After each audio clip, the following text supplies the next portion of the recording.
Hi, guys. I'm really glad that you guys are here. If in case you guys don't know where you are at a talk about AI, God, and immortality. But hopefully you already knew that. So this evening is actually made by ÖSM. And if you have never heard about ÖSM is a student ministry.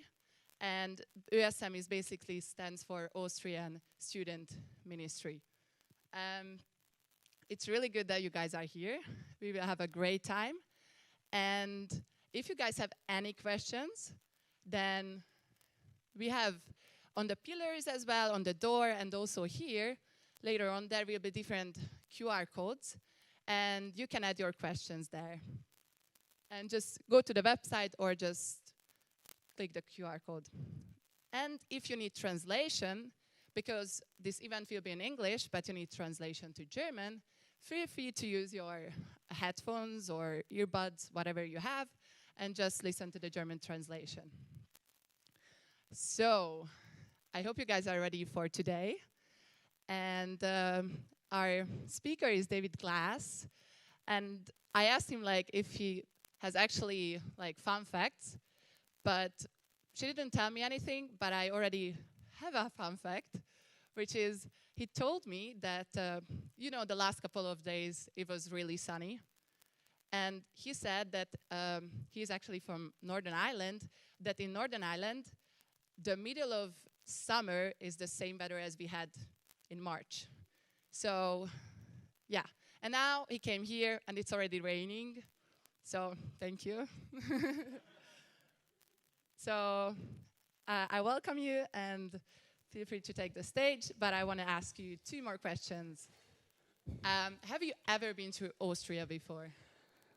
Guten Abend. It's really wonderful to be here, so thank you for the introduction and the invitation to come along this evening. I have been to Vienna once before, many, many years ago. It was for a conference at work, actually, so we had a wonderful time for a few days here. There was enough time to see around. There was great food, which seemed to be a key point of being in Vienna. Time to see around this amazing city. I only arrived today this time, so I haven't had much of a chance, but I did get down to the Belvedere Palace. So just a wonderful city. Although one other thing that does stick in my mind from that visit to Prague many years ago was going on a roller coaster, which I wouldn't be quite so keen to do after the last time. That sort of etched in my mind when it was going backwards around the loop, I think. I felt like I was actually coming out of it, but anyway, I survived and I'm here again, so it's great to be here. And do you have a favorite place? Maybe outside of Prater? Outside of? Prater. It's the roller coaster place. Outside of in that, Vienna. Yeah. Well, I had a lovely time down at the Belvedere Palace, actually, and on the grounds of this. This was with all the busyness of the city, and yet you only have to go a little bit away, and there was this, it was just very peaceful sitting down there. That's so, great. I like that. Oh, yeah. It's really gorgeous. And one last thing. So I want to ask you about your profession, your professional career, because it's also connected to what we have in talk today. Yeah, so my background is that I studied mathematics at university, and then my research, my PhD, was in sort of mathematics applied to physics. Somewhere along the way, I did a little bit of philosophy, and now I work in computer science, the one subject that I didn't actually formally study at any point. So, it's a bit difficult with my academic identity, but that's the area that I work in. I'm in a computer science department, and I work in mathematical modeling and in artificial intelligence. For anybody who's interested, it's using probabilistic approaches and looking at topics such as explanation. So that maybe gives you a little bit of a flavor of my background and what I do. Wow, that's really cool. Even for me, finishing one degree is a lot. So that's great. So I hope you guys will enjoy the talk today. And good luck. Great. Thank you.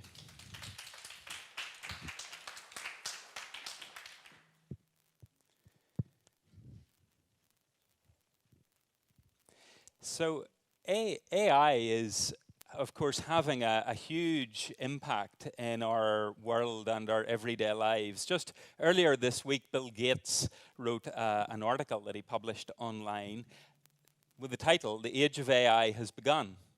He had considered these recent developments that have taken place in AI over recent years. And on the basis of this, he says that the development of AI is as fundamental as the creation of the microprocessor, the personal computer, the internet, and the mobile phone. And this is Bill Gates talking, so I think we should probably listen to him. It's a huge topic. It's already having a big impact in all sorts of areas, bringing about many benefits, especially in the area of medicine, for example, and healthcare more generally. And that will no doubt continue in the future. And this is one of the things that he's emphasizing about how we continue to develop this technology in healthcare, in education, and in other domains to make sure it's as beneficial for everybody as possible. It does, of course, raise a lot of ethical questions as well. There are huge issues that it raises about the technology, even as it's used at present, but also where this might go in the future. Which is partly what we're going to be thinking about tonight, of course. So a lot of things to think about in terms of the ethics of AI. In fact, so important are these issues about where this technology might go that the scientist Max Tegmark, who has written about AI as well, says this is the most important conversation of our time. And so I think it's important that we engage with this conversation and think about how it's impacting our lives and our world. Now, if there's a more important topic than AI, if that wasn't enough for my talk tonight, I'm going to try to address the relationship between AI, God, and immortality. And of course, these are even bigger questions, right? Because there's probably no more profound question for human existence and the universe that we live in than the question of whether God exists. So this is hugely important, and not just in terms of our understanding of the universe, but in terms of our lives, in terms of who we are, what the point of our lives is, and so forth. And of course, this question about immortality as well. I mean, who wouldn't want to live forever? I mean, that's probably a given, although it depends what kind of life, I guess. And of course, this is where there's going to be some discussion, because people within AI are also beginning, or some people anyway, are beginning to talk in these sorts of terms. And that's one of the things that I'm going to be exploring. So what is AI? Well, of course, we're familiar with it in different guises. Maybe the sort of first thing that would come into mind would be a robot or a self-driving car or something of that kind. In other words, it's interacting with its environment. It's a physical entity. But of course, we've also become aware of AI working in other ways as well. When we go online, we go to our search engines, AI is driving what's going on in the background. Social media, everything is being filtered, and the posts that you're seeing, AI is at work doing all of that as well. When you purchase products, when you watch a movie, you're getting recommendations being made. AI is, of course, at work in all of these things. And so it shapes our lives in ways that we perhaps don't even really think about, because the news that we get is filtered by AI and by our interests. And so, you know, that's what we get. That's the information that we have access to. Also, then we think about OpenAI's ChatGPT. We could hardly have a talk these days about AI without mentioning ChatGPT. And in terms of the future development of AI and where this might go to, I know a lot of people have been very skeptical about just how far AI would go on this talk, about whether it could reach a human level and so forth. We'll come back to that shortly. But given the impact of ChatGPT and just what it can do, I know people who have changed almost overnight from being skeptics to being quite worried about this and thinking, yeah, okay, this really is possible now. And it can do some very sophisticated things. So, yeah, there's a lot that's happening. And so it's on the basis of these kinds of developments that somebody like Bill Gates is making these important comments about the direction of AI. So what exactly are we talking about then when we talk about AI? Well, at one level, of course, we're talking about writing computer programs that are um, they're solving a problem of some kind that would generally take human intelligence. I mean, that's roughly speaking the idea. So it's doing something that would normally require human intelligence. And so it's important then that we also would distinguish between what's called narrow AI and general AI, or artificial general intelligence. It's often called AGI. So narrow AI is what we've got at the moment. We don't have AGI. That's a speculation about the future. Narrow AI is what we've got at present. And so when we think about the sort of examples I was showing on the previous slide there, we're talking about narrow AI. A very important example of this would be in the case of medical diagnosis. So the idea there would be that you might have a lot of data relating to patients and a particular condition that they had, or different conditions that different patients had. And so you'd put in the information about the patients and about the condition into the AI system, and it would learn from that data. It would be trained on that data, and that could include images. It could include a brain scan, for example, and it could take the information from that scan, and then on the basis of that, once it's learned from the information you've given it, now you give it the corresponding information about a new patient. But this patient, you don't tell the AI what the condition was, and it then predicts it, and very often does it with a very high degree of accuracy, often as good or better than the best human experts. And so you can see the advantages of this technology. It's really very significant indeed. And there are many examples of it. So, within science, drug discovery, and various other areas of healthcare, finance, education, it's being applied in all sorts of contexts and bringing a lot of benefits about. But of course, it also raises concerns. And this is just at narrow AI, before we get to AGI, right? Just with narrow AI, I mean, we're familiar with some of these issues, questions about bias. And of course, it's only going to be as good as the data that it's given. And so if there's bias there, the output is going to be biased as well. So issues there, concerns about privacy with our data, how that's being used, concerns about how it might be used and is being used, but how this could be extended in the future in terms of surveillance. Warfare, a huge one. Jobs. I sort of had hoped that at least there would be room for people who teach computer science. Although even now, with ChatGPT, looking at some of the jobs, I did see that tutors were a threat. So there might be a concern there. But hopefully, the idea will be that in many of these cases, it'll be used in a beneficial way along with the human employees. But definitely there will be job losses. And what are the consequences about that? Where are we going with that? At one level, you might think, wouldn't this be great? We wouldn't have to work anymore. But is that a good thing? Is work not important in our lives as well? So that's also a consideration. So a lot of things to think about. And when I mention jobs, there's also my students thinking about, well, is this going to be able to write the computer programs? Actually, can do not a bad job at all in terms of some of the programs that I've put in a spec, and it's able to do that. So a lot of questions here, and ones we need to think about for the future. Of course, many people saying, well, it'll generate new jobs as well. So there's a lot to discuss, a lot to explore on the ethical issues just of narrow AI, and we could have a whole session on that topic, and that's a really important one actually, but it's not my topic this evening. Okay, so that's just a bit of background on that. What I do want to think about is where this is going, and to think about AGI. And the idea here is that instead of being focused on a particular problem, like medical diagnosis, or a self-driving car, which does the driving but doesn't do medical diagnosis, the idea is that an AGI would be able to solve a whole range of problems. And typically, the idea would be that it would be the sort of range of problems that a human could solve. So it's sometimes referred to as human-level AI.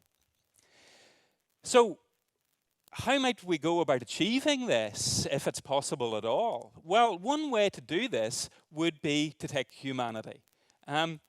We might assume that humanity is intelligent.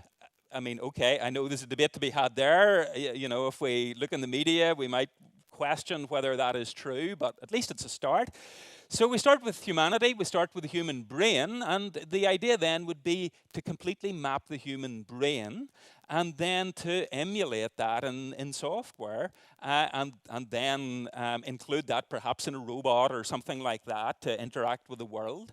So to base it on the human brain. But a lot of challenges with that. I mean, mapping the human brain is an incredibly complex entity. So trying to do that at the level of detail that would be needed is a huge undertaking. And whether it's really feasible is not known at the moment. So a real challenge there. So an alternative might be to say, well, why would we necessarily have to do it the same way as the brain? I mean, that's not how most of our technologies are working at the moment. Some are inspired by how the brain works, but they're not trying to model it directly. So we take our current approaches to machine learning and reasoning and so forth and continue to develop and apply these. But it probably has to have some major breakthroughs because at the moment these kinds of technologies are good for a particular problem, the sort of narrow AI problem, but to get the whole range that would be needed for human level AI is a challenge.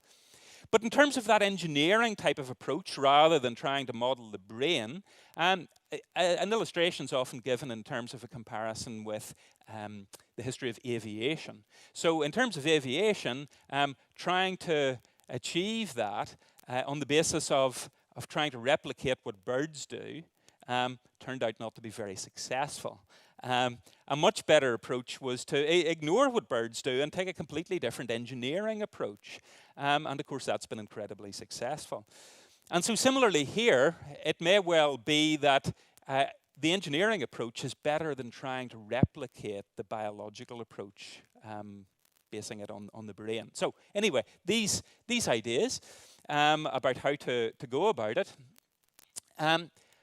And then, if that wasn't enough, with AGI, what about the concept of superintelligence, which you might have heard of, or the singularity, the technological singularity? Well, interestingly, the British mathematician and code breaker from he worked with Alan Turing during the war. So he wrote in 1965, an ultra-intelligent machine could design even better machines. There would then unquestionably be an intelligence explosion, and the intelligence of man would be left far behind. Thus, the first ultra-intelligent machine is the last invention that man need ever make, provided that the machine is docile enough to tell us how to keep it under control. Okay, so this is really quite impressive from 1965, because this is exactly what the sort of current debate is about. The idea that if we got to AGI, then it would redesign itself or develop further AIs that would be even better, even more intelligent, and you'd get this intelligence explosion, leading to something that just leaves humans way behind, vastly superior in terms of intelligence. So this is what people would refer to as superintelligence. Notice also the point that he makes is that it might be the last invention we ever make. Now, there could be two reasons for that. It might be because this gets rid of us, in which case it really would be the last invention we ever make. Or alternatively, that it would be able to do everything else after that. It would make the new inventions from there on, and we wouldn't need to do anything. And so this point about keeping it under control is one of the major issues going forward with AI. And even before we get to AGI or something like that, how do we develop this technology in a way that keeps it under control and beneficial for humans? So loads of questions there. An interesting book that explores these issues, especially about control. The subtitle there, AI and the Problem of Control, by Stuart Russell, who's also the co-author of the world's leading textbook in the field of AI. In this book, he outlines five events that are worth considering about the future of humanity, things that potentially could happen and what their significance would be. We all die. Well, let's go past that one. We all live forever. That sounds better. We invent faster than light travel and conquer the universe. We're visited by super alien civilization. We invent superintelligent AI. And according to Russell, the last one is the most significant. One of the reasons for this is because it could actually help to prevent some of the potential catastrophes and bring about some benefits, for example, in health or whatever, if you had that level of intelligence. And also, in comparison with some of them, this is actually possible, he would suggest. Okay, and so when somebody as serious as Russell is exploring the possibility of this, he basically says, well, it's too big a topic not to explore. Then we need to look at this and see how we would deal with the problem of control. But the question then is, will this actually happen? And it's difficult to make predictions on this. The history of AI hasn't been great with predictions. So Herbert Simon, going back to 1965, and Russell quotes both of these scientists. Simon, back in 65, said that machines will be capable within 20 years of doing any work a man can do. Well, that clearly didn't happen. And Marvin Minsky, another leading player, in 67, within a generation, I'm convinced few compartments of intellect will remain outside the machine's realm. The problems of creating artificial intelligence will be substantially solved. And so there's been this history of making predictions about how quickly it would all happen, and it's always been a disappointment. So I think a fair degree of caution is urged here. Max Tegmark, the scientist who has written this book, Life 3.0, he sets out different perspectives on when it might happen along the y-axis there, within 100 years or longer than that, and along the x-axis, whether it would be a good or a bad thing. So over on the left-hand side, the idea is AGI will be developed, but that would be a bad thing. He describes such people as Luddites. I'm not sure if that's entirely fair, but anyway, that's how he describes it. At the other end of the spectrum, you've got the digital utopians who think this is a wonderful thing and it's going to happen very soon. In the middle, you've got the beneficial AI movement, which he's promoting, that we really need to think carefully about developing this technology in a way that's beneficial for humans. And then the techno-skeptics who think this is just hype, this isn't going to happen anytime soon, if it's ever going to happen at all. For what it's worth, and I'm not sure it's worth a terrible lot in terms of my opinion, but I think somewhere between the techno-skeptics and the beneficial AI movement, I think we need to develop AI in a beneficial way, even for narrow AI, never mind getting to the edge AI. But anyway, a lot of interesting viewpoints that there are on where this could go. So we really are now talking about things that are speculative about the future. So so far I'm just sort of setting the scene. Now we're moving into the more speculative views of some authors. So Tegmark himself, the title Life 3.0 is a particular development in life that he's considering. So Life 1.0 is biological life. So what you've got here is living organisms that really don't change dramatically over their lifetime. They have evolved, he would say, in a particular way to function in their environment, and that's it. Go to Life 2.0, and that brings you up to cultural life. And here he's thinking of humanity. The idea with humanity is we can acquire new skills and knowledge. So, for example, many of your students here tonight, and so you're at university to acquire skills and knowledge. That's what it's all about. And so you don't have that as as a result of being born human. You've got to acquire these skills over your lifetime. And so we can do that and so develop in our knowledge. But there's a restriction. We're constrained. We can't change these bodies of ours. We're still constrained by these things. And that's a limitation, according to Tegmark. And so Life 3.0 is technological life. So this is now giving us the possibility not only of learning during a lifetime, but redesigning itself and freeing itself from the biological constraints right? So we're really talking about something that is very different. It wouldn't be limited by these kinds of physical bodies we have. And so that's what he's exploring, the possibility of this with AGI and superintelligence. Now, if this happens, if superintelligence, actually, one of his options is that it won't come about. Maybe we can prevent it. That's one of the possibilities he considers, and maybe AI would be used to do this. But namely as a sort of gatekeeper, preventing it from happening. But he's not, I think, he thinks that's probably an unlikely scenario. So the other possibilities are replacement. Humanity disappears from the scene and we're replaced by these new AIs. Or alternatively, coexistence, that somehow we develop things in such a way that we continue to exist alongside the AIs of various kinds. And I'll come back to the various kinds in a minute. And he sets out different sort of scenarios for each of these things, including one where you have you do have a superintelligence, but it's what he calls protector God, right? So AI is like a god protecting humanity, making sure that things go in the right way, what is best for us humans, keeping itself sort of behind the scenes, but controlling things, a sort of benevolent creator, something like that, or intelligence at least. So that's one of his scenarios, and he explores a whole range of different scenarios to encourage people to think about how this technology could go.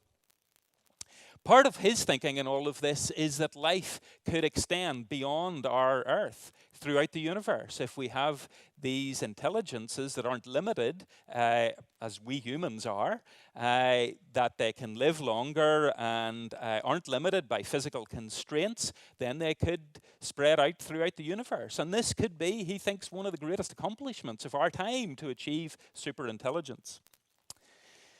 Let's move on to another author, and this is Ray Kurzweil, who was director of engineering at Google. And so he also has explored the whole subject of superintelligence and also transhumanism.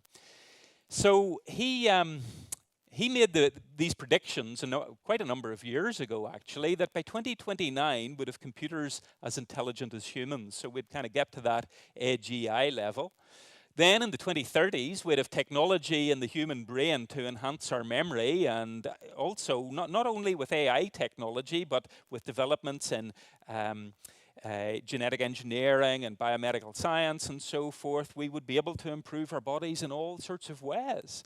So this is one aspect of his thought in this. It's part of the transhumanist movement to enhance our physical bodies to make us, well, kind of upgrade us. It's like moving to Life 3.0, as in Tegmark's scenario.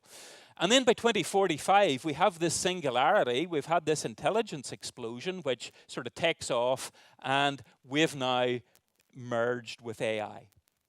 Okay, and basically, humanity, as we think about it, is sort of left far behind. It's this new upgraded version of humanity having merged with AI. Now, I don't know what you make of that. It's of course very speculative, but he certainly believed this and was looking, is looking for this to happen, and he thinks it would be great. By the way, I mean, so he's one of the digital utopians. We're really going to exemplify all the things that we value in humans to a greater degree, right? So you're going to be able to just have an unbelievable memory. I mean, just think how great that would be as a student, right? You just insert this chip into your brain and you can memorize all sorts of things. That would be fantastic, wouldn't it? Yeah, okay. It would be in some ways, but what impact would that have on our humanity as well? But you can see the temptation and the potential benefits.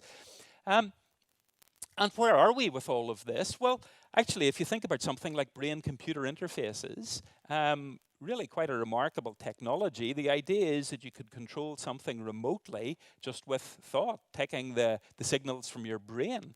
And actually, this can already be done and has been done. So for people with motor neuron disease, for example, they have been able to implant an electrode that will enable a patient with motor neuron disease to control a computer remotely to, for example, send email. And this is doing it based on the electrical signals from the brain, based on their thoughts and picking up on these signals. Now, this is wonderful for somebody with motor neuron disease, right? I mean, this is great and improves their quality of life. But then this raises the question, well, should the rest of us then use this technology? Should we all start upgrading? It raises a lot of questions, doesn't it? But that's where the technology's at, and Elon Musk is behind Neuralink, has put a lot of money into this to develop this kind of technology. So these things are already happening at some level, and so even if we're very skeptical, which I am to some extent, about where it will all go, I think we still need to think about the use of this kind of technology. So let me then go on to another author, Yuval Noah Harari, who wrote a very popular book a few years ago called Homo Deus. Now, in this book, he outlines at the start how we've effectively got rid of war and famine and plague and things of that kind. And when you look at this, I mean, I think it was written in 2016. But even just from a European perspective, we think about how life has changed since then. We think of COVID and the impact that had. We think about the war in Ukraine. So I think it's very optimistic to think that we've really eradicated these kinds of problems, or are close to it, or something of that kind. And furthermore, then, he sees death as a kind of technical glitch, right? That's, we're working on that. With our developments in medicine, we'll get there. We'll solve this technical glitch.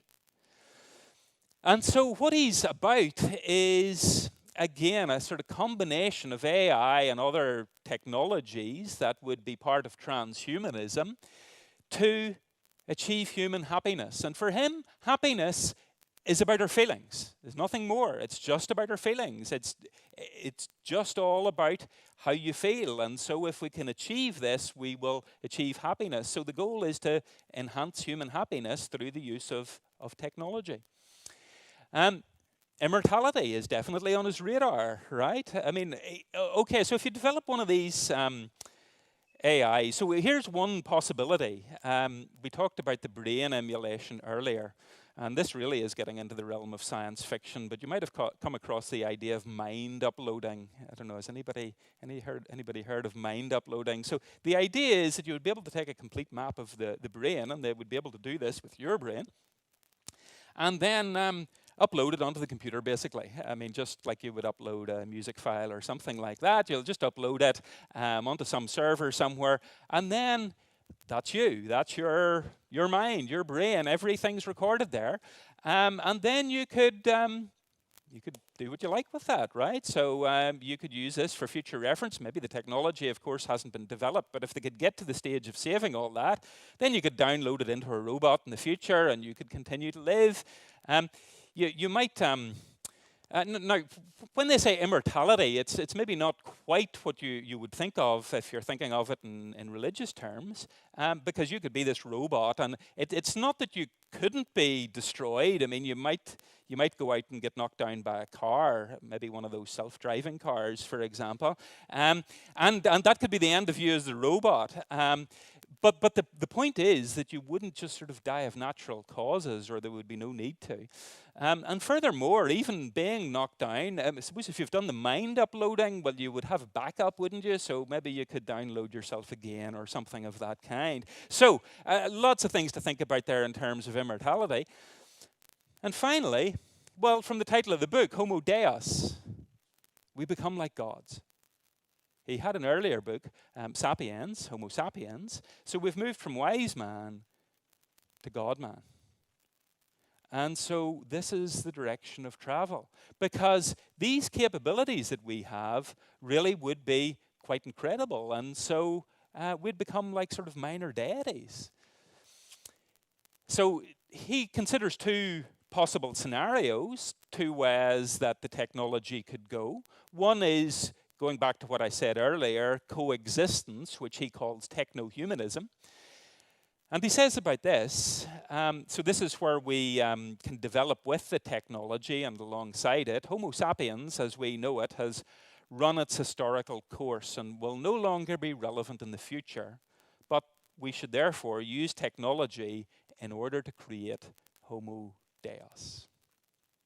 Alternatively, another option or another possibility for how this might all play out is in terms of the replacement idea from earlier, which he calls dataism.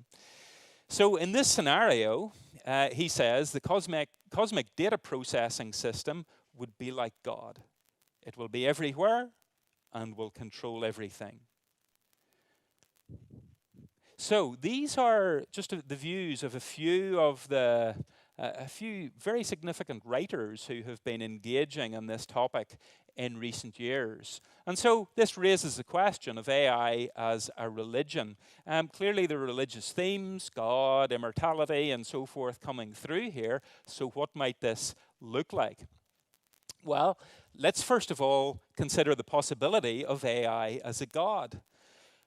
What we've got here, potentially, is something that's extremely intelligent, powerful, creative. I mean, I don't want to mention ChatGPT again if I can help it tonight in the discussion, but with ChatGPT, you've got something that can write poetry. Certainly could write better poetry than I could, okay? And, can write essays, can write code, can do these kinds of things. So this is certainly more creative than things we've seen in the past with AI, where creativity would have been a real problem. So it's made headway on that front. And it's not...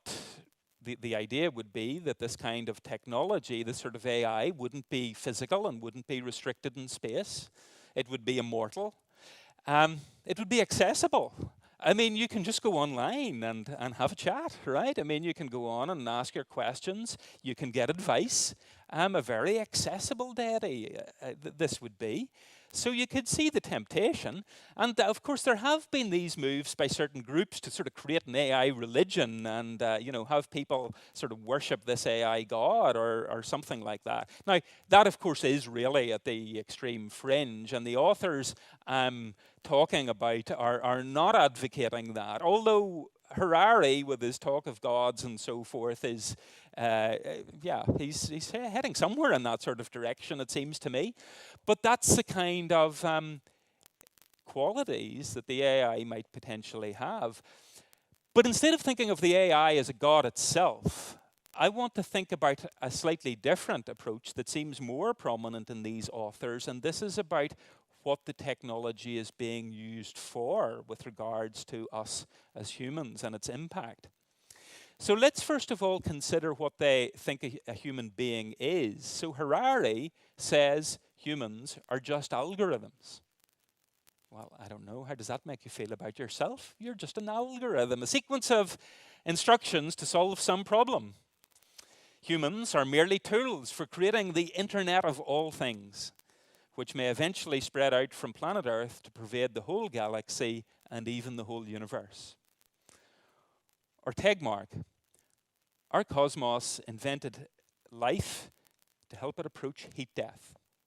Heat death is an idea from physics. It's the idea that ultimately everything will die out in the universe, that all of the energy will be used up, dissipated, and so we have the heat death of the universe, the end of all life and everything else. And then that's what life is for. It's just to speed up that process. So what we're talking about, let's be clear, when we try to make these links between AI and religion, it's not because these are religious believers, certainly not. They're materialists of some sort, right? They believe that everything is just the physical world, and whatever we can produce by means of computation from that, that's it. There's no God or spiritual beings of any kind. This is the kind of worldview that is behind their thinking. And it's all coming out of this sort of naturalistic perspective. Then they also have an account of what we might call the human problem, and then their solution to it. So the problem is unhappiness in the world. Remember, it's just about feelings. We want to give people better feelings. And so we want to get rid of unhappiness. We want to get rid of suffering and death. And of course, who would disagree in a sense, right? These aren't exactly the best features of our world, are they? But how do we get rid of them? Well, the recommendation is these bodies are the problem. We need to escape the limitations of these physical bodies of ours. This is the problem, and we need to escape them to find the solution. So that's the kind of idea. And so to achieve immortality, that by escaping from the physical, we find some sort of new existence that isn't constrained by the physical. It's this life 3.0. Now, what's interesting about this is that this is touching on some of the big themes that Christianity and indeed other religions in various ways touch on about the problems with humanity. And they think about these questions about suffering and death. And of course, there is a problem there, isn't there? But it's a solution that they offer that concerns me. And so what I would like to think about then is, having considered their views, to think about a Christian perspective on some of these issues. And right at the heart of the Christian perspective is also to consider this question as to who or what a human being is. So the idea in Christianity is that a human being is made in the image of God. That is who you are. That is what makes you human. It's not about speeding up the heat death of the universe, and you're not just an algorithm, you're made in the image of God, according to Christianity. Now, what might we say about this image? Well, first of all, this is what makes humanity unique. Traditionally, this would have been discussed in terms of our uniqueness compared to other animals. There's something unique about us humans. But here, it's what makes us unique from AIs and machines, that we are made in the image of God. It's also universal. This applies to everybody, everywhere, at all times. It's not constrained to just a few. Now, here's one of the concerns about AI, actually, that these developments will benefit the few. They will benefit the elite, the wealthy, whilst everybody else might be left behind. And that's actually one of the things Bill Gates is concerned about, the inequality with regard to where this might go. So that is an important consideration. Furthermore, this idea of us being made in the image of God and it being universal is what gives us values. Where do our values come from? In a purely naturalistic universe, it's very hard to account for that. But Christianity says these values, including the values we need to think about in the context of AI, come from God and the fact that we have been made in God's image. And this gives meaning and purpose to our lives. In fact, this is what our lives are about. Now, just before I go any further, I don't have time in this talk to give reasons in support of a Christian worldview in general. I think there are plenty of reasons. One of them, I think, is related to the whole field of AI. And that is, I don't think these AIs, no matter how sophisticated they are going to have the sort of conscious experience that we have as human beings. There's something really fundamental about that, that I would argue is non-physical in nature and points away from a materialistic way of thinking about the universe. But that's a talk for another time. I think there are also various other pointers towards God that come from science, the very possibility of science, the law-like order that we find in the natural world. But again, that's another talk. Here I'm just introducing the notion of the image of God as showing what a Christian viewpoint has to say about some of the topics we're considering this evening. This sounds wonderful, doesn't it, this Christian viewpoint? It gives us all these amazing things, uniqueness, values. It's universal. It gives us meaning and purpose in our lives. But still, those problems are there, aren't they? Those problems of suffering and death and all the rest of it, unhappiness. We look at the suffering and misery that there is in our world. There is something wrong. So where does that fit in to this nice positive picture that Christianity is giving? The problem, according to Christianity, is that something really fundamental has gone wrong. Okay? And we'll come to that in just a moment. But one of the difficulties is that when we try to put this problem right ourselves, we fail. This is the Christian perspective. And it's the story of the Bible, actually. We think of the Tower of Babel. The idea is that humans are trying to reach God themselves. They're trying to solve the problems of humanity. And it ends in disaster.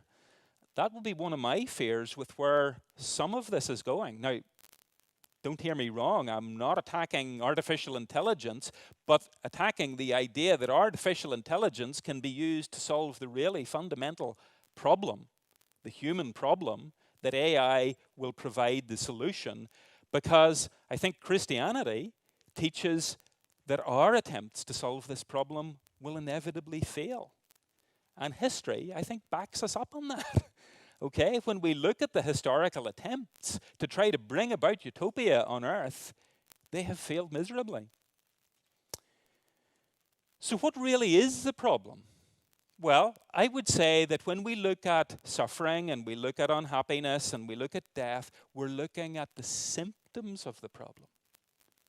It's the underlying cause we need to think about as to what is really at stake here. Now, one aspect of the image of God that theologians have debated about for a long, long time concerns exactly how to spell out that notion of the image of God. Very, very quickly, there have been roughly 3 views on this. One is that it's something about us that distinguishes us from everything else, including animals, for example. It might be our reason, or it might be free will, it might even be consciousness. That's important, and I think it is relevant here, but that might be one view. It's something substantive about us.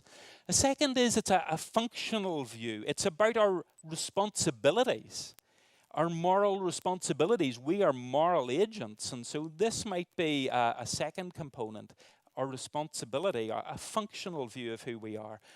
And a third is that it's about relationship, that we as human beings are created to be in relationship with each other, but also to be in relationship with God himself. And this is the very point of our existence. It's why you were made. And it seems to me that actually we don't have to choose between all 3 of those. I think all 3 of those are probably part of what it means to be made in the image of God. They all seem to be part of a biblical account of humanity.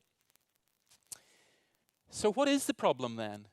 The problem, I would say, is a broken relationship. We have rejected our Creator. We were made to be in relationship with him, but we have turned away from him. We've rejected him, and that's why we can't put things right ourselves.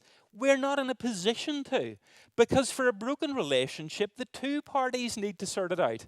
And if we try to sort it out, but we're not really getting at the root of the problem, we just can't do it. We need help. We need God to put the problem right, to address the issue, to fix the broken relationship. And of course, that's what Christianity claims God has done. And so, at the center of the Christian faith, we get this idea of God fixing a broken relationship. There's nothing we can do to put things right, but God can and has. In fact, he's done it in the most remarkable way by coming into our world and going through the most shameful suffering. This is what Christianity says Jesus was doing. Jesus was the Son of God himself, come into the world to die on our behalf to put things right. And so the most famous verse in the Bible is, of course, that for God so loved the world that he gave his one and only Son, that whoever believes in him shall not perish but have eternal life. Well, this is the source of immortality. We can't put it right, but God can. And then here's the point. Because it's a broken relationship, the 2 parties need to come together. God has done his bit, and then he invites us. In fact, he longs for us to come back to him. You see, this is the very reason, according to Christianity, why we were made. And so if we live any other way, we're missing out on the very purpose of our existence. And God invites us to come back home. And he desperately wants that, desperately longs for it. Furthermore, this verse from the Bible, I think, is interesting because it doesn't actually say, we've been talking about immortality earlier. But what is What is immortality? Or in the Christian viewpoint, what is eternal life? You see, for these AIs, immortality is living forever, hoping that you don't get knocked down by that self-driving car, right? It's living forever. But is that really? I mean, how good is that? It depends what kind of life you're living, doesn't it? As to whether that's a really good thing or not. But for Christianity, eternal life is not just about the duration, it's about the quality of life. And so it starts here and now. We can experience this eternal life because it's life in the relationship with our Creator that we were intended for. And so God invites us to that. And He invites each one of you and me and us as humans that this human problem has been solved, and it's up to us to respond. So I'm going to stop there and give you the opportunity to submit those questions. But I'll hand back to Fanny. So thank you.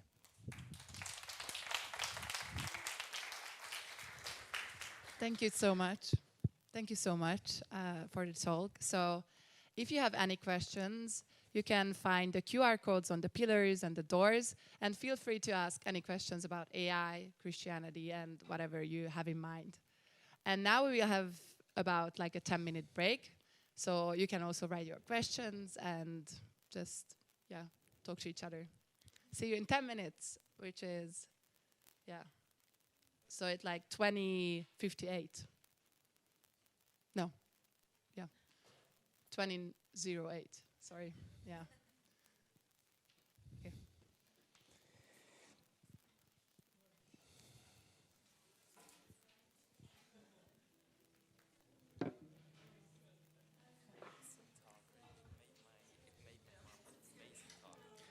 Thank you.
Okay. Yeah.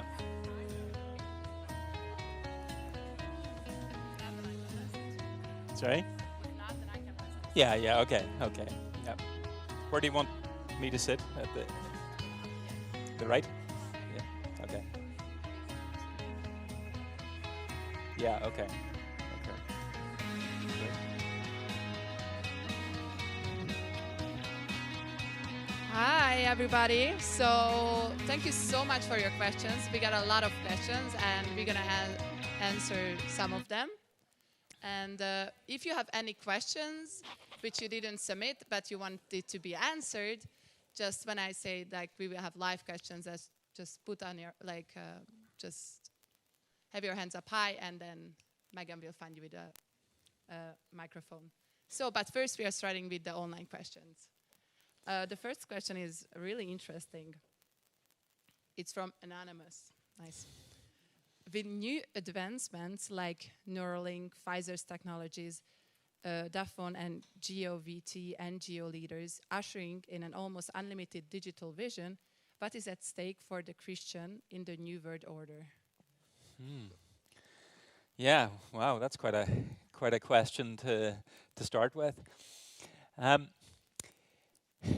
it, I don't know is the short answer, I think, to that question. There are just so many questions that are being raised by these technologies and how they're being used and how they will be used and how they'll be developed in the future. Um, and I think for those of us who are Christians, we need to think about how we're using the technologies, and we need to think about the implications of the technologies and try to distinguish, well, what is good and what isn't. There certainly are very good things about some of these technologies. There are also things that I think should concern us as Christians. So I think we really need to make sure that we're thinking carefully about them. And this is not something that someone like myself, just because I work in AI, will have all the answers. We need theologians, Christian philosophers. We need the Christian community thinking about these kinds of issues. And thinking about the fundamental questions, I think we've got to go back to what are the fundamental questions about who we are as humans according to a biblical perspective, and see, well, what does the working out of that look like in the modern world? And that's always a challenge, right? And every generation we have to do that. We have to think about how our faith applies in the context of the changes that are going on around us. So in terms of the New World Order and so forth, I'm not quite sure what to say about that. But I don't think that I don't think we should be pessimistic, but I don't think we should be overly optimistic either. I think we just need to sift through this whole world as best we can, thinking carefully about our Christian worldview and trying to apply it with God's grace to the challenges that the technology raises. So the next question is really similar to what you just told me, but it's basically, what challenges can we expect as Christians on the short term? Okay. Yeah. So in the short term, I think there are quite a lot of challenges, and this is why, even though I think a lot of this is very speculative about where it goes in the future, I think over the next 10 or 20 years, we are going to see a lot of significant developments. I mean, think about how we use the technology at the moment already. AI is being used in our mobile devices for all sorts of things. We use it in our homes. We've got our assistants, personal assistants, in our social media. It's just being used in all sorts of ways. We rely on it in a lot of ways. And this will continue. I think the use of technology in our homes, the capabilities of these intelligent assistants is going to develop. And some of the books, for example, this book by Stuart Russell on Human Compatible, he explores some of these issues. So if you're interested in that, it would be worth looking at where he sees this going in the sort of shorter term. But it could well be the case that these assistants are able to do all sorts of things for us. For example, deal with our emails. I mean, I can see the benefits in that one, all right, dealing with email. But within our homes, within our work, managing our lives, managing our travel, communication, etc. And here's one thing that I think does concern me a little bit. We humans have a tendency to anthropomorphize a lot when it comes to technology. And so we treat the technology as if it's a human. And as it becomes more sophisticated, I think that temptation is going to grow. So one of the things I would like to emphasize, and it wasn't really the focus of my talk this evening, but AI, to my mind, is just running these algorithms, and it doesn't have any genuine understanding, and it certainly doesn't have anything like consciousness. But what's going to happen is we're going to have people treating it as if it is, treating the technology as if it is a person or something like that. We're going to have discussions about rights for robots and things of this kind. There have already been some discussions along these lines.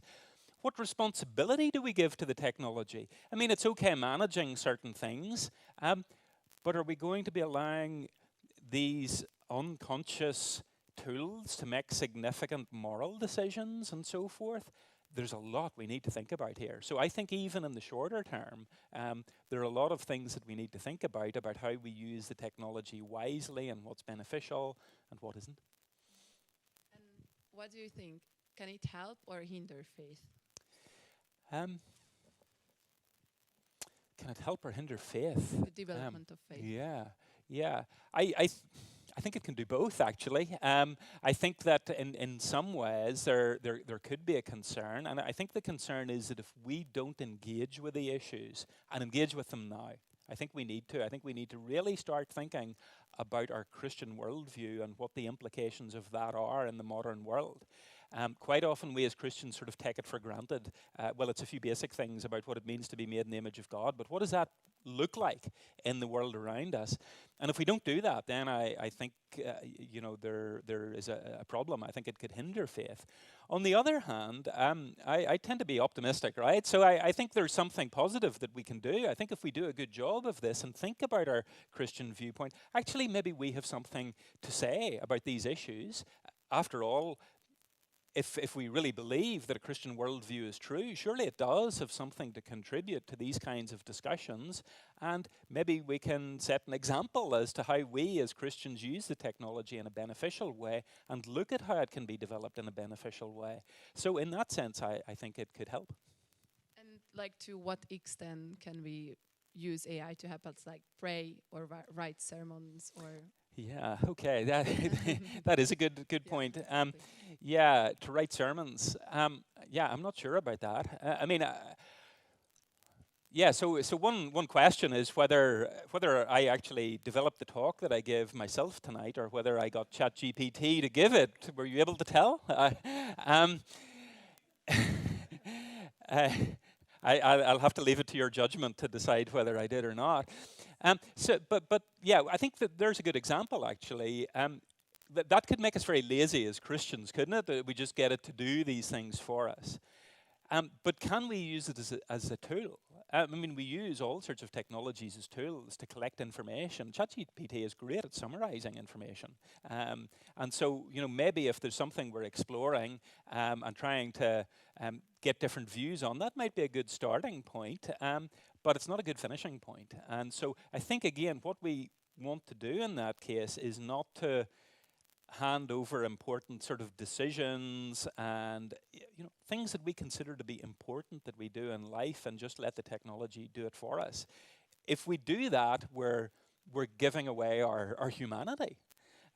So I think we've got to be very careful. And this is one of the problems about a sort of digital utopia, going back to what I was saying earlier. We see this in history, that when people try to and you saw this in the Soviet era, when you try to change humanity and you try to enhance humanity, and the idea was to make a new man, but it doesn't work. And the danger, and C.S. Lewis, I mentioned C.S. Lewis, the author of the Narnian Chronicles, but also because he's from Belfast, and he wrote a book called The Abolition of Man, where he talks about this kind of thing, and how technology could be used to try to create this new man. And he says, actually, the result of it is the abolition of man. And John Lennox, in his book about AI, 2084, draws attention to this.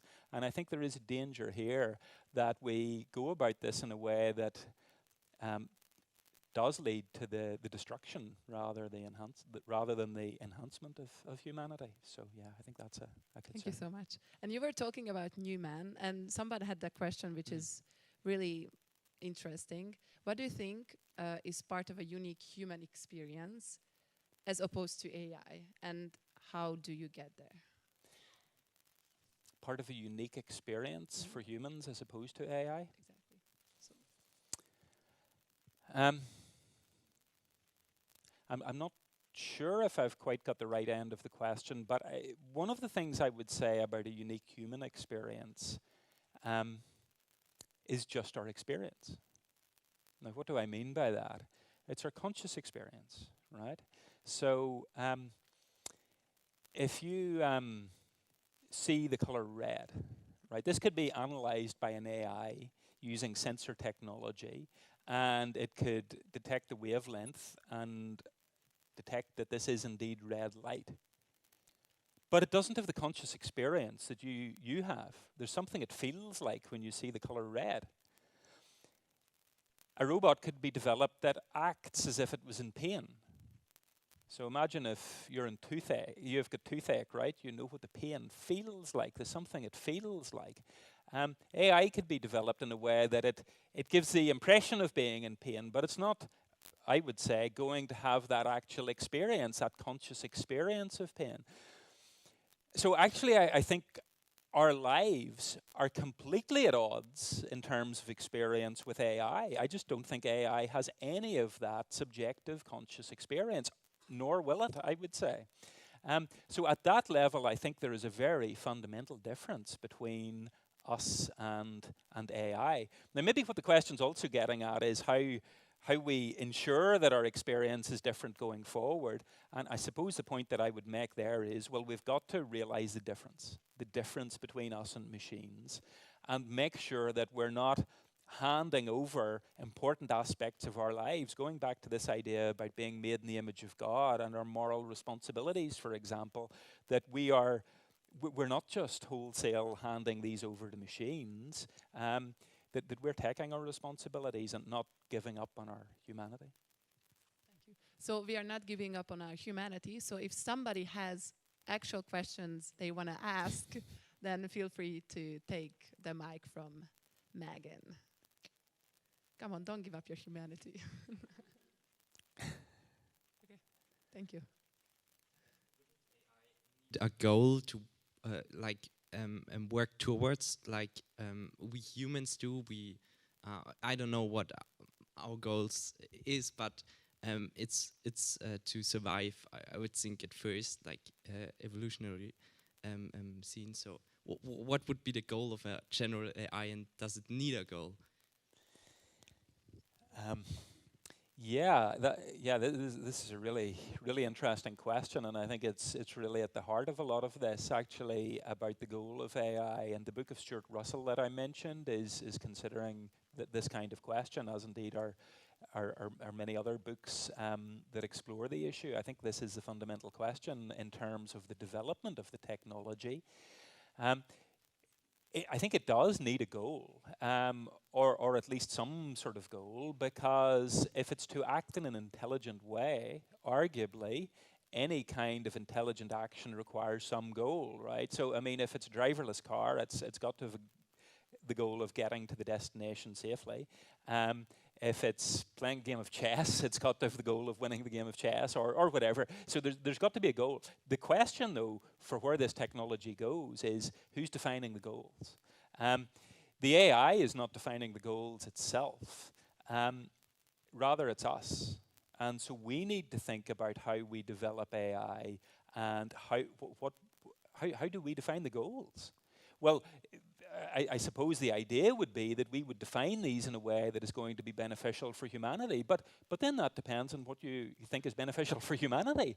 That's going to depend on your worldview, your perspective on things. So I think we do need to think very carefully about the goals. Now, Russell takes a slightly different approach, and he argues that the AI needs to learn humans' goals so that it can fulfill our goals. Whether that's the right way to go or not, I'm not sure. But I think the basic point is that we need to develop the AI in a way that advances human goals that are beneficial for us. How exactly we do that, I don't know. But it's got to be done in that way rather than trying to. I don't think we can really do it to allow the AI to somehow come up with its own goals. How would it? I don't know. But yeah, I think this is a really central question in terms of how we control the development of AI. Thank you. Thank you so much for the question. And there is another question which is similar, but will it ever be physically possible to transfer our minds into a computer, or will we only be able to copy our consciousness and then upload it? Okay, yeah. This raises really interesting questions about the nature of the mind, and it's related to questions about who we are as humans, and it really depends on what perspective you take on this. So if you are a really committed materialist in your view of the world, or believe that the human mind can be described in computational terms, then I think you would probably be inclined to believe that this is feasible, that you could copy your brain. The idea would be that your mind really is just what your brain does. And so if you're able to copy the brain, well, actually, even there is difficulty, right? Because you could copy the brain digitally, but then what you'd be doing if you upload that and then using that copy, you'd be simulating the brain. But a simulation isn't the same as the actual thing, right? I mean, a simulation of the weather isn't the same as the weather. These are two different things. So I'm very skeptical about this idea of uploading brains or minds. And one of the main reasons for this is to do with, so consciousness was part of the question there, wasn't it? Yeah. So I think with consciousness there, I think that's a fundamental difficulty. So, and it's a difficulty for the materialist, right? So if someone thinks that we are just our physical constitution, that's all there is to us, ultimately the atoms and molecules, and our minds and our consciousness can be explained in purely physical terms, then I think that view runs into a really serious problem when it comes to the issue of consciousness. Because I just don't think there's any way of bridging that gap between explaining things at the level of the physics, which explains things in terms of structure and function and so forth, and the level of consciousness, which is about a subjective experience. And these are just completely different things as far as I can see. So what would happen if we want to push this idea of mind uploading further, if you were somehow able to get a complete copy of your brain and upload it, and I mean, okay, this is really going in the science fiction direction, that you were then able to download that into a robot or something like that, maybe it would be able to function in some ways, but it would be like a zombie. There'd be nothing going on inside. It would have no conscious experience. So it's not going to give you immortality, right? It's going to just create a zombie of you. Maybe multiple zombies of you. So I'm incredibly skeptical of this whole idea of mind uploading. Yeah. That's interesting. And you were talking about immortality, and someone actually asked, like, why do you think humans want to be immortal and without physical bodies? Yeah. Okay. Yeah. That's a very good question. Why do we want to be immortal? And that bit of the question too about without physical bodies is also interesting. And I think this is a contrast with Christianity. So there is an idea in all of this that I didn't really develop much. I mentioned in the talk, but didn't develop too much. The idea of escaping from the physical body. Now, within Christianity, the idea is not ultimately that we escape from the body. The ultimate goal in Christianity is the resurrection of the body. Okay? So it is a continued physical existence, albeit a transformed one of some kind. And of course, we don't know exactly what that's going to look like. But the idea in Christianity is that the body is important. And so our salvation, our deliverance, to put it in Christian terms, or the solution to our problem is not to escape from the body. It's to be transformed in the body and to come into relationship with God. But why immortality? Why do we desire this anyway? Well, I think from a Christian perspective, the Bible says that God has put eternity in our hearts. He's actually created us with something in us that is longing for Him, longing for eternity. In a sense, that's how we're built to function. We're meant to function that way. That's how we're designed. We're kind of designed for eternal life. And I would say that's why we have that longing.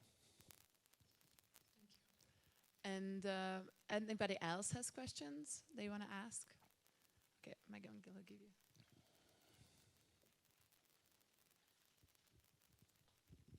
Hi there, thank you so much for the talk.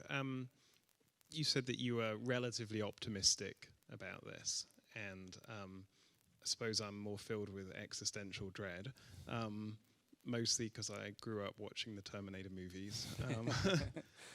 But anyway, if I could think, your optimism, I think, if I would summarize, is because there's lots of good things that it could do, so long as it's developed wisely and carefully, is how you said it. So my question is, what is it that you see at the moment that suggests it is being developed wisely and carefully? Because from just someone who watches things on YouTube perspective, it seems like it's not being developed wisely and carefully. It's being developed at great speed by unregulated, unaccountable mega corporations with no regulation in place. And if the optimism is contingent on it being developed wisely and carefully, then what's the ground for the optimism? Mm-hmm. Okay, yeah, great points. What I meant to say, and I was thinking about the optimism in terms of a Christian response to this. So, should we as Christians be very concerned or optimistic? And I think we can be optimistic in terms of a Christian viewpoint having something to offer here.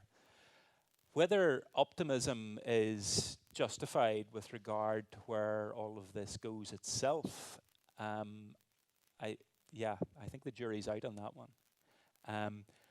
I think we really do need to think about this very carefully. And, I suppose the encouraging signs are that within the AI community, people are at least thinking about these things and are trying to address them.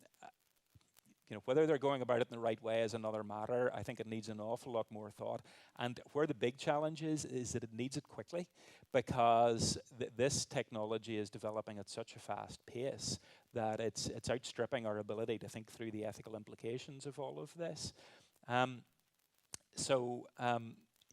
would certainly qualify my optimism in that way, and certainly from some of the uses of this, and when you listen to some of the plans that people have, that is concerning. I would agree with you completely. But I also do want to look at the positive applications of narrow AI, and I see a lot of this, colleagues working in medical applications and so forth, which I think can have a really beneficial impact. That's where I am with it at the moment. But thank you. Another question is, where does the development of AI cross the line? If AI is primarily a tool, is it only in how humans use it? Yeah. Yes. I would very much see it as a tool that we should develop and think about never mind the AI's goals, but going back to that earlier question, think about our goals in terms of developing the technology. What is it we're trying to achieve? And so I think the issue here is that whether there's a line to cross, I think we've got to go back to the sort of fundamental principle. And I think it's a biblical principle, right? I mean, going back to our account of humanity and those different views I was talking about the image of God earlier, one of them is about this functional view, about our responsibility as human beings. And this applies universally. It applies to all of us as human beings. It's our responsibility for how we live in the world and how we use the resources of the world, and we need to think through all of these kinds of issues. And so we've got the responsibility when it comes to technology. This doesn't matter whether it's AI or other technologies. It's just that the implications of AI are potentially so serious. And similarly, I'd say the best analogy is with nuclear technology, right, which is such incredible potential in terms of energy, for example, but clearly also a huge potential for harm. So we've got to see these as tools, would be one way of putting it, that we can use responsibly. So it's really up to us. And so we've got to think through those issues to use them responsibility. So it's back to us living as humans in terms of how we use the technology. And so I don't really see it as a matter of, where's the line to draw here, as if we can push the technology in the wrong way as far as we can, but just stop short of the line. I think we need to sort of draw back and think, right, why are we going in that direction anyway? What exactly are we trying to achieve? Thank you. Is there somebody else who wants to ask a question?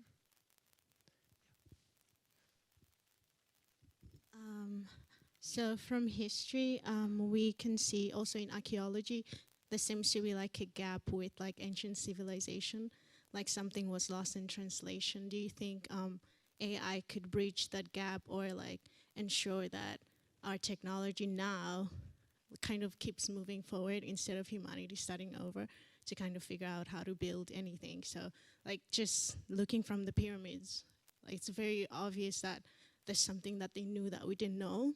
So yeah, I guess my question is that, do you think AI could be a potential saver for like our civilization?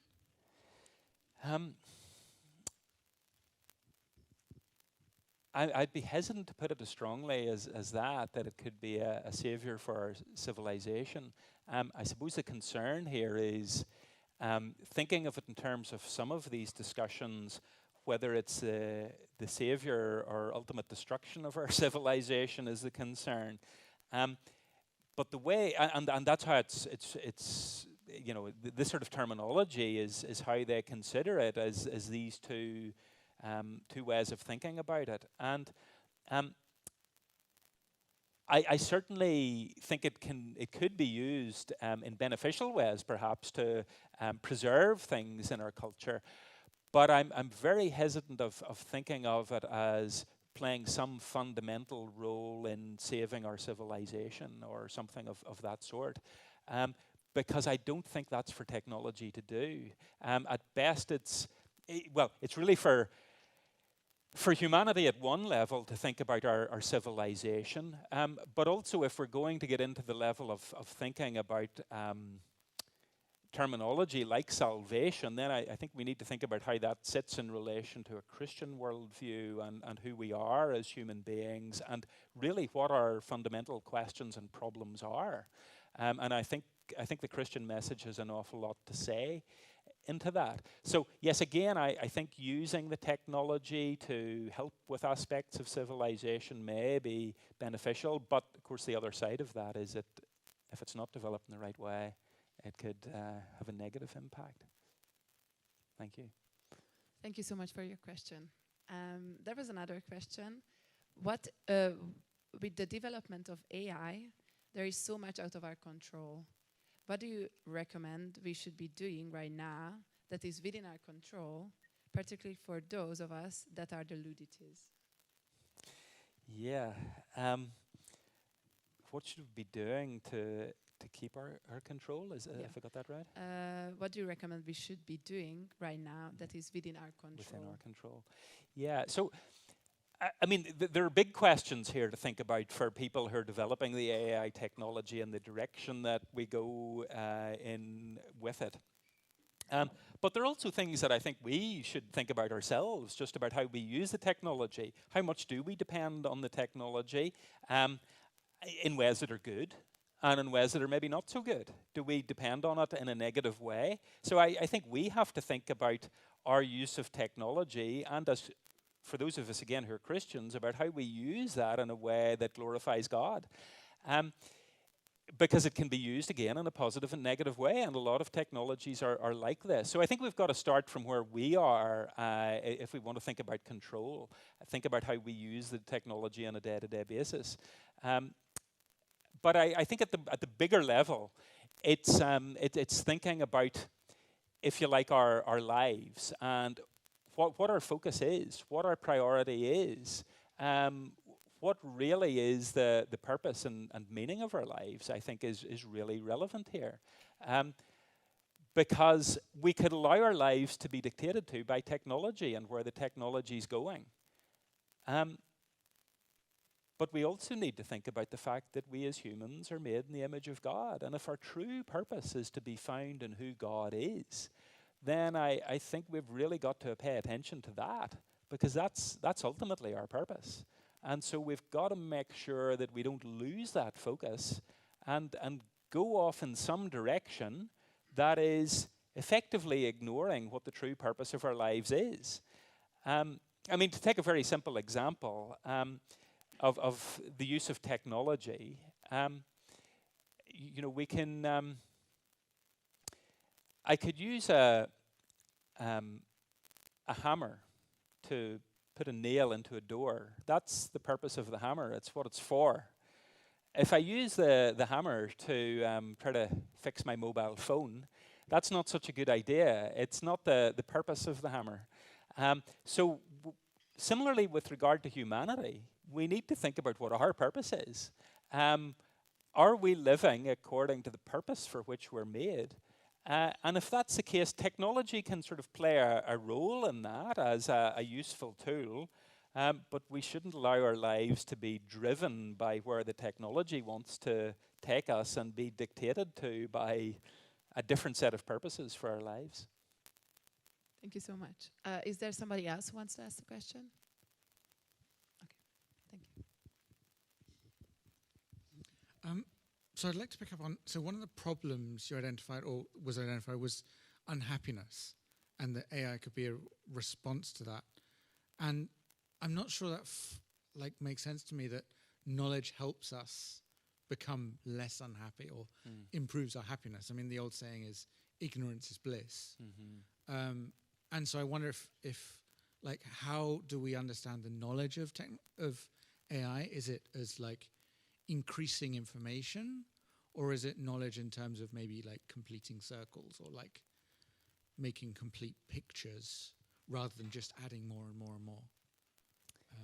Sorry, can I just ask, do you mean the knowledge of AI itself, or our knowledge? Or how we understand the knowledge of AI? Yeah. What kind of framework are we thinking of it in?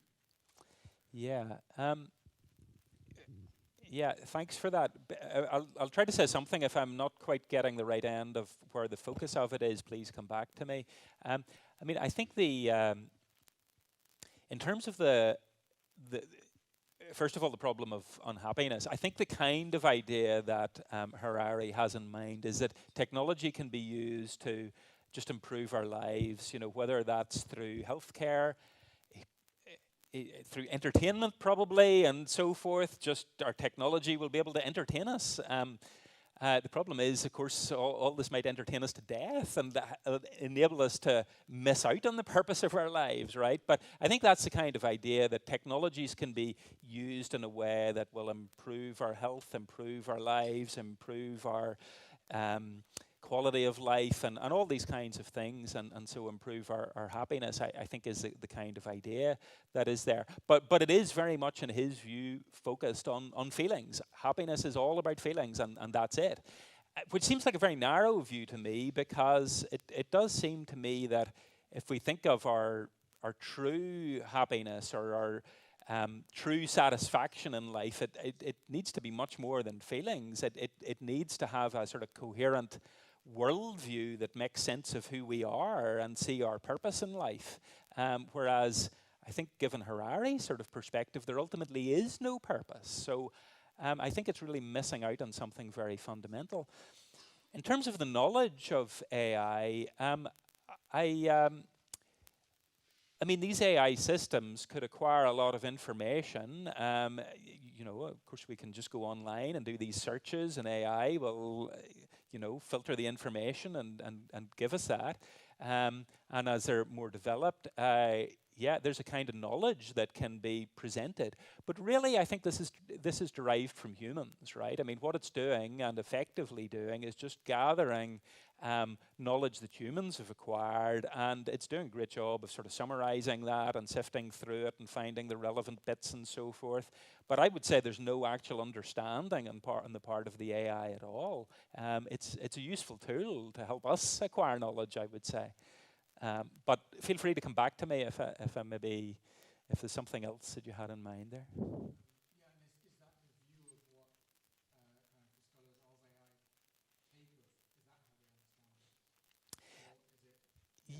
Yeah.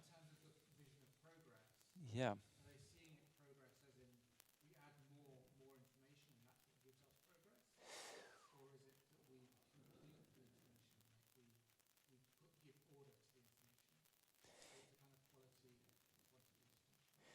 Yeah.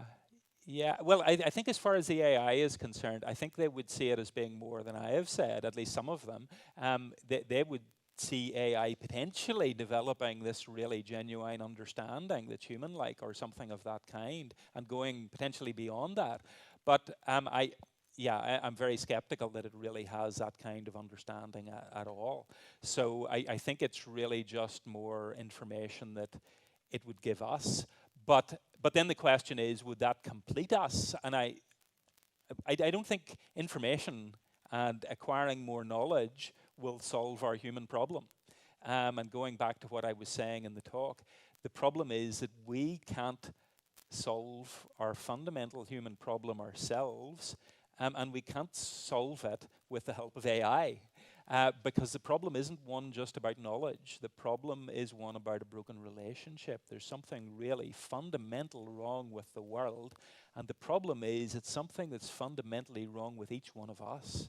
And in a sense, we kind of know that, I think, in our moral experience. We know that we don't live the lives that we should live, that our lives aren't lived according to, well, the way I would put it is according to the design plan that God has given us. So that's where the problem lies, and it's only by this relationship being restored. Now, I know that takes in a different direction from your talk, but that's why I don't think merely acquiring more knowledge and information, good as that might be in some respects, really solves our fundamental problem. So if we require informations like all all IT and all electrical systems, and then it couldn't be like a general AI then? So in terms of general AI, it could acquire a lot of knowledge in one sense. It could process a lot of information, that kind of thing. But I think even if you had edge AI, it would still really be lacking something fundamental. I don't think it would be anything like us humans. I don't think it would really have genuine understanding. And I don't think it certainly wouldn't have consciousness. So what it would do would be, it would be sort of simulating intelligent life. But as I said earlier, a simulation isn't the real thing. That's all it's doing. It's like a sort of deception almost. Yeah. Thank you. You have a question? Yeah, sure. I was thinking about consciousness, and it's kind of along the lines of what you said. If I spoke with a materialist, they would probably say something like, consciousness is an illusion. There's the illusion of self. In other words, they might be getting at the idea that consciousness is like a stream of a database of information just pouring through my brain. And because of the networks that are in my brain, I can pick up on these streams. So pain is a good example. Like, I imagine when I kick a rock, it doesn't have consciousness and it doesn't feel that sensation. There's no nerve endings, probably. I don't know about rocks. But then if I kick a dog, it does have nerve endings, but perhaps not consciousness. So I'm wrestling with this notion of consciousness and trying to understand, do you have a way of articulating how consciousness is more than this open stream of data? It seems like an AI could get to that, that there would be this massive database. And when the AI feels pain, when it has that experience of aboutness, what's it like? Well, it has a massive database, and it can tell you what it's like. Do you have a way of articulating how that's different than our consciousness? Yeah, thanks for the question. Great question. I'll try. So the way I would put it is that, first of all, there's two things just I want to pick up on your question. This sort of stream of data, and maybe the suggestion that that would be enough for consciousness. But you also did mention this point about consciousness being an illusion, right? Now, I don't think data, just processing data and moving data around, and no matter how sophisticated that is, I don't think that is enough for consciousness. I just don't think that processing of physical information or data of any kind is enough to generate this subjective experience, right? I mean, it's got different kinds of properties. If we think of the physical properties of objects, or if we think of the processing of information, it just doesn't have the same kinds of properties as consciousness has, that subjective experience, that feeling that we have. So it might be able to act as if it's in pain and respond appropriately, but there's no reason to believe that it would have the same feeling that we have when we're in pain.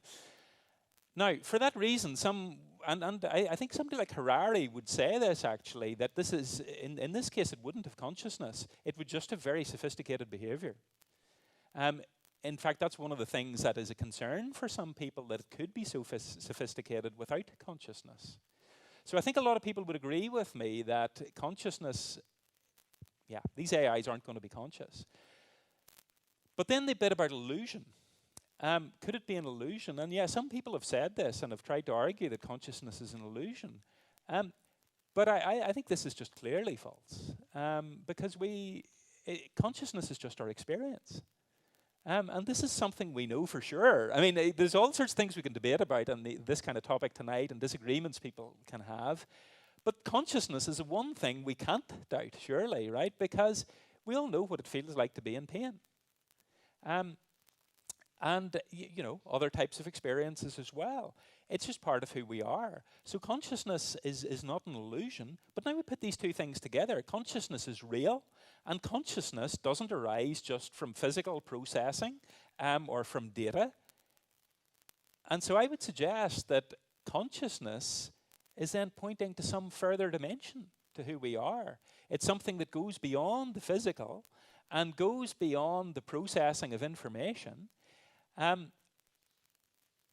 I think that's an insight into who we are as human beings, actually, that there is this non-physical dimension to who we are, and for what it's worth, I think that fits much better with a Christian viewpoint and really causes a serious headache for someone who adopts a materialistic viewpoint.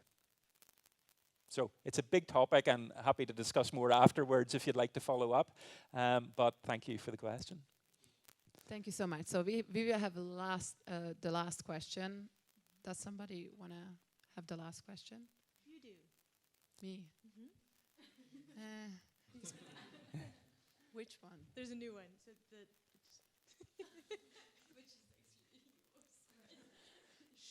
Can you say it? Because I don't. Yeah. I can't see. yeah, I'll ask the last question. Thank you. So if AI let's say we develop kind of what you mentioned earlier, this idea that maybe an AI could be created after the fashion of a human brain. And let's say this AI develops to the point of being, fully artificial intelligence, a very developed AI based on the human brain, human thought patterns.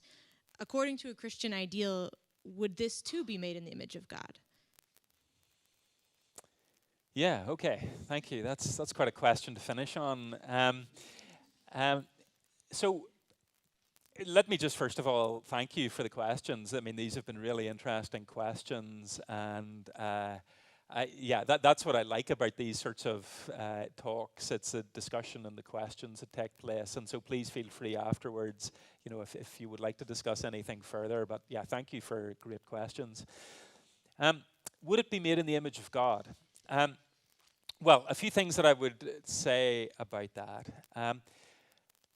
First of all, I think, based on the sort of things I just mentioned about the nature of our minds and consciousness, I think there would always be this fundamental difference between us and AI. And it doesn't matter how sophisticated it becomes. It doesn't matter whether it reaches a human level of behavior.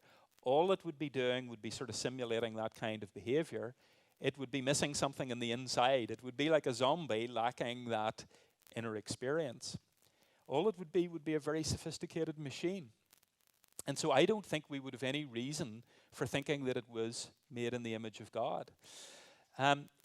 Because there is this fundamental difference. And given that difference, let's think about some of the other aspects of what I said it meant to be made in the image of God.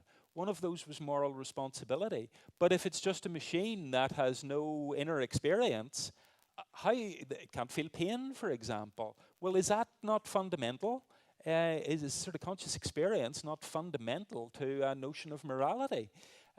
So I don't think it could be a responsible agent, and yet that's part of what it means to be made in the image of God. And furthermore, if it's just a zombie, then it can't be in relationship with someone. And this is part of the deception, actually. When I talked about the fact that we tend to anthropomorphize things, we could treat the technology as if we had a relationship with this, as if it was a person, if it was sufficiently developed. But this would be a deception, because it wouldn't be conscious, right, if I'm right about that. And so it couldn't be in relationship either with other persons, well, not other persons, with persons, and then it couldn't be in relationship with God. So even this incredibly highly intelligent, if you like, at least in terms of its behavior, AI, I would suggest, would not be made in the image of God. And we would have no reason to think it was made in the image of God. Now here's the interesting thing about that. If you turn that round then, you think about, well, what is it that means we're made in the image of God? And we differentiate between people. We might think, somebody is brilliant at all these different things, or they're so intelligent, or they're so great at some sport, or, they've just all of these abilities. We elevate that person. But it's not about incredible abilities. The super AI could do all of those things and more. Our value comes from something much more fundamental, something that is universal to all of us as humans, and that is that we were made for relationship with God. That's really at the heart of who we are. And so we're unique. You're unique. There's no one quite like you. You have been made in the image of God. And C.S. Lewis, I have to mention him again, I have to get him into the conversation twice. He said that if we could fully appreciate the value of another human being, if we could really see that other person, that person sitting beside you, or maybe even that person you don't like very much at university or work or whatever, if you could imagine who that person really is, if you could see them as they really are, if you could see them as God sees them, in other words, you'd be tempted to bow down and worship them. Now, of course, you shouldn't. But Lewis's point is, that's who you are. That's what a human being is. It's far greater than you think. And it's far greater than a sophisticated, superintelligent AI. That's who you are. And you are made complete by coming into relationship with the living God.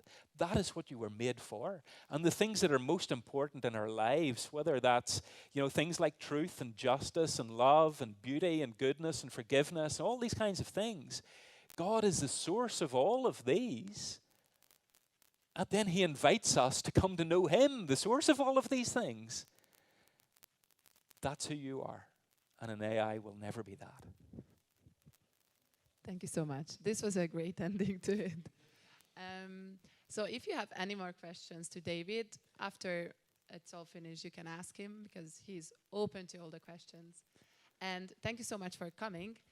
Don't forget that ÖSM has weekly meetings every single week, also in English, the international group, and German. There are several different groups. If you have never heard about it and want to join, you can go to Megan or Christopher. They are in the back.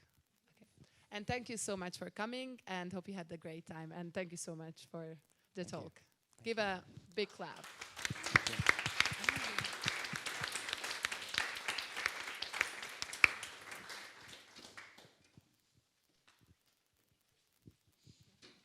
So you can walk around, talk to each other. And thank you so much for the questions.